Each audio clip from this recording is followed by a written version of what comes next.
ఉచిత బస్సు పథకం వల్ల ఆటో మీద ఆధారపడి బతికే ఆటో అన్నలు ఎవరైతే ఉన్నారో వాళ్ళ కుటుంబాలను తలుచుకుంటేనే చాలా బాధాకరంగా ఉంది.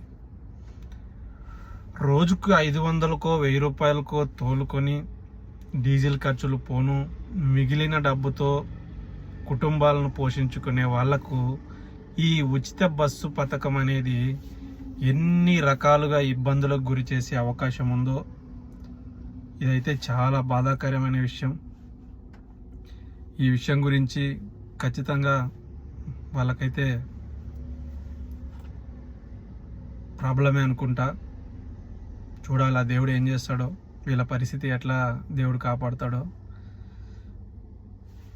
సో ఇప్పుడు లేడీస్ అందరూ మ్యాక్సిమం బస్సులే వాడతారు. అటువంటి పరిస్థితుల్లో